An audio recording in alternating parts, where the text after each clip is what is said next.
महाराष्ट्र के डिंडोरी में प्रधानमंत्री मोदी ने कांग्रेस पर बड़ा हमला बोला। मोदी ने कहा कि कांग्रेस धर्म के आधार पर बजट बांटना चाहती है, धर्म के आधार पर आरक्षण देना चाहती है, लेकिन उनका ये सपना कभी पूरा नहीं होगा।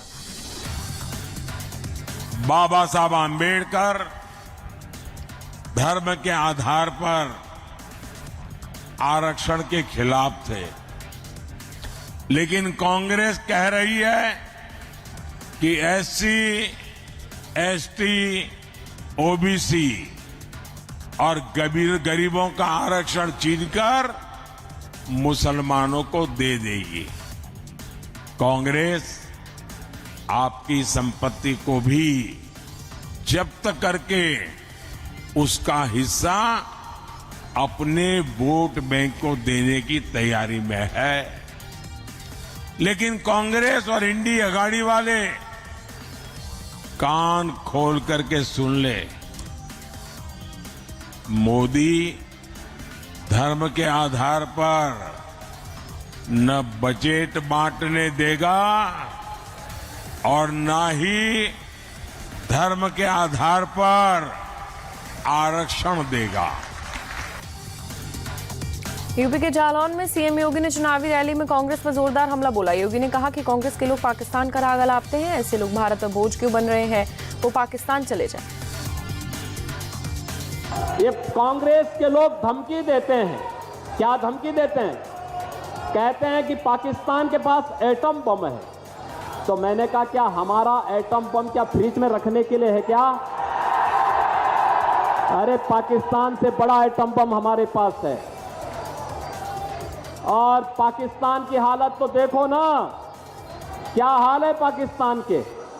देख रहे हो रोज समाचार पत्रों में, भारत 80 करोड़ गरीबों को फ्री में राशन दे रहा है और पाकिस्तान में 1 जून रोटी के लिए 1 किलो गेहूं के लिए छीना झपटी हो रही है। जैसे मोहल्ले के अंदर आप देखते होंगे ना, कुछ जीव आपस में रोटी के टुकड़े के लिए छीना झपटी करते हैं, यही छीना झपटी पाकिस्तान के अंदर आज आप देख सकते हैं।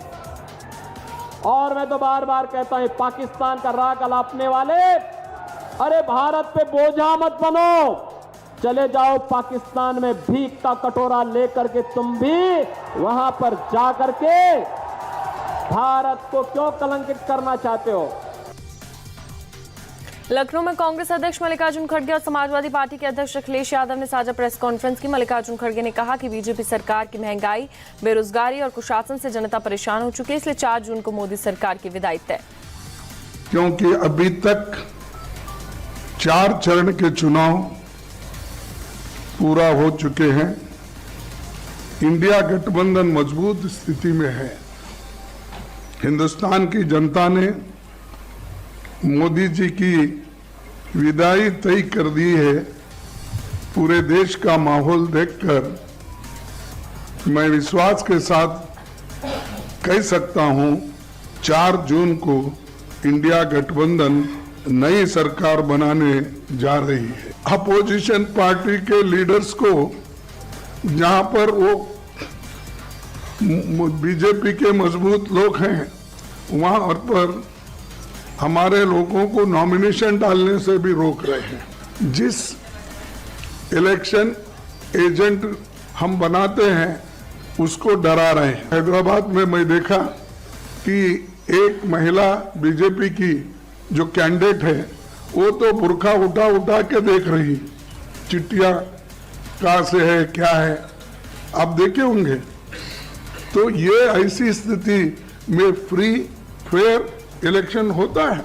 डरा डरा के आप इलेक्शन करते हो। इसीलिए लेवल प्लेइंग ग्राउंड होना चाहिए, लेकिन फिर भी हम लड़ रहे हैं मजबूती के साथ। और ये 4 इलेक्शन के नतीजे देखने के बाद हमें ऐसा है, रिपोर्ट्स आए हैं कि गठबंधन आगे है और बीजेपी पीछे है। तो वहीं अमित शाह ने 5वें चरण की वोटिंग से पहले बड़ा दावा किया है। अमित शाह ने कहा कि बंगाल की 24 से 30 सीटें बीजेपी जीत रही, जनता का जनादेश टीएमसी के खिलाफ जा रहा। उनकी खुद की सरकार में उनकी कार्यपद्धति और भतीजे को तवज्जो देने के कारण ढेर सारा असंतोष हम देख रहे हैं। और जनता का जनादेश अपने आप में बहुत महत्वपूर्ण चीज होती है। एक बार जनता का जनादेश कंप्लीटली इनके खिलाफ जाएगा, बंगाल के अंदर निश्चित रूप से उथल, हमें कुछ करने की ही जरूरत नहीं पड़ेगी। अभी भी मेरी बात पर कायम हूँ, हम 24 से 30 सीट जीतेंगे और निश्चित रूप से बंगाल की जनता इस बार बहुमत सीट नरेंद्र मोदी जी को देने जा रही है। केजरीवाल की अंतिम जमानत पर अमित शाह ने कहा कि देश के ज्यादातर लोग मानते हैं कि उन्हें स्पेशल ट्रीटमेंट दी गई। मेरा मानना है कि रूटीन जजमेंट नहीं है। केजरीवाल अभी प्रचार कर रहे हैं, लेकिन वो एक और मामले में फंस गए। सुप्रीम कोर्ट को अधिकार है न्याय की व्याख्या करने का, पर पहली बार हो रहा है कि मगर मैं मानता हूं कि रूटीन और नॉर्मल प्रकार का जुडिशियल जजमेंट नहीं है। काफी लोग देश में मानते हैं कि स्पेशल तिहार उनके पास है, हमारे पास नहीं है। ये कंटिन्यूसली झूठ बोलते हैं। जेल प्रशासन दिल्ली सरकार के हाथ में, केजरीवाल जी के हाथ में, गृह मंत्रालय के हाथ में नहीं है।